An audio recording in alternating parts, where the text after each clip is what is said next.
ডিমের কোরমা তো আপনারা অনেকেই খেয়েছেন, মাছের কোরমা কি কখনো খেয়েছেন? তো আজকে আমি নিয়ে আসলাম কাতলা মাছের কোরমা। আর প্রেগনেন্ট আপুদের জন্য এটা খুব উপকারী হবে। তো দেখে নিন, এই যে এখানে নুন হলুদ আর হচ্ছে মরিচের গুঁড়া মাখিয়ে নিয়েছি মাছে। আর এই যে এখানে প্যান দিয়ে দিলাম, প্যানে হচ্ছে তেল দিয়ে দিলাম পরিমাণ মতো। এবার মাছগুলো একে একে সব ভেজে নিব। তো এই যে ভেজে নিচ্ছি, তো সবগুলো একে একে ভেজে নিব। আর এইটা খেতে যে কি অসম্ভব মজা, মানে যারা খান নাই একবার রান্না করে খাবেন। তো এই যে আমি মাছগুলা দেখেন এই যে এভাবে ভেজে নিচ্ছে। আর এই যে বড় বড় মাছগুলা উল্টাতে অনেক ঝামেলা হয়ে যায়, এজন্য দুইটা এরকম খুন্তি নিয়ে নিবেন, নিয়ে এইভাবে ধরে ধরে উল্টায় নিবেন, তাহলে মাছগুলা ভাঙবে না।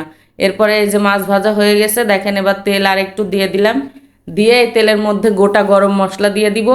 তো এই যে গোটা গরম মশলা দিয়ে একটু নাড়াচাড়া করে এখানে 1 কাপ পরিমাণে আমি পেঁয়াজ দিয়ে দিলাম। পেঁয়াজটা একটু বেশি পরিমাণে দিতে হবে, তাহলে খেতে অনেক মজা লাগবে। তো এই যে পেঁয়াজ দেওয়ার পরে এখানে 1/2 কাপের একটু কম এই যে রসুন কুচি দিয়ে দিলাম। আমি এখানে রসুন বাটা দিব না, রসুন কুচি করে দিলাম। মানে এইটা আমার মুখে পড়লে রসুনটা আমার খুবই প্রিয়, আমার খেতে অনেক ভালো লাগে, তাই আমি রসুনটা কুচি দিলাম। আপনারা বাটাও দিতে পারেন, সেটা আপনাদের ইচ্ছা। আর এখানে এই যে আদা আর হচ্ছে আপনার জিরা বাটা একসাথে দিয়ে দিলাম, ঠিক আছে? তা আপনারাও এইভাবে দিবেন, আলাদা আলাদাও দিতে পারেন। এখানে হলুদের গুঁড়া দিয়ে দিলাম, তারপরে এই যে একে একে মরিচের গুঁড়া দিয়ে দিব।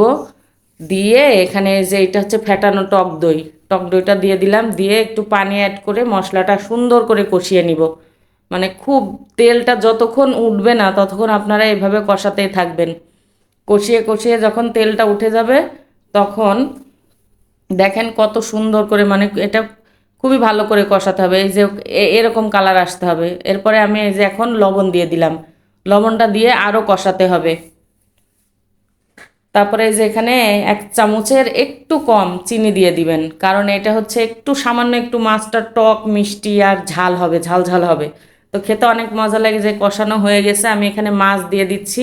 তো মাছগুলো আপনারা এভাবে দিয়ে দিবেন, দেখেন তেল উঠে গেছে, তারপর কিন্তু আমি দিচ্ছি, আপনারাও এইভাবেই দিবেন, একদম সেম আমার মতো করে দিবেন। তারপরে আমি একটু এটা মাছের সাথে আর একটু কষিয়ে নিয়ে এই যে পানি দিয়ে দিলাম। পানিটা একদম অল্প পরিমাণে দিবেন, ঠিক আছে? পানিটা একদম সামান্য দিবেন। দেওয়ার পরে এই যে দেখেন মাছটা এভাবে বলক আসলে এই যে এখন আমার মাছটা পুরোপুরি পরিমাণে হয়ে গেছে, দেখেন বেশি সময় লাগবে না এটা হতে। আর এই যে এই রকম হয়েছে, মানে এটা যে ভাত কিংবা রুটি দিয়েও আপনারা খেতে পারবেন, এত মজা, অসম্ভব মজা। আর প্রেগনেন্ট আপুরা এটা খেয়ে দেখবেন, টক লাগবে, আপনারা মাছের যে গন্ধটা আসে সেই গন্ধটা আপনারা পাবেনই না, এত টেস্ট। আর মুখে পড়লে একটু হালকা টক টক লাগবে, খুবই মজা। তো আমার প্রেগনেন্সির সময় আমি এটা খেয়েছি, এজন্য আপনাদের সাথে শেয়ার করলাম। আর ডিমের কোরমা তো আপনারা অনেকেই খেয়েছেন, এটা খেয়ে দেখবেন, এটার যে কি স্বাদ সেটা আপনারা বুঝতেই পারবেন না, যদি একবার বানিয়ে খান বুঝবেন। আর অবশ্যই আপনারা ভিডিওটি শেয়ার করে রাখবেন, তাহলে আপনাদেরই সুবিধা হবে, আপনারা যখন বানাবেন তখন খুঁজে পেতে সমস্যা হবে না।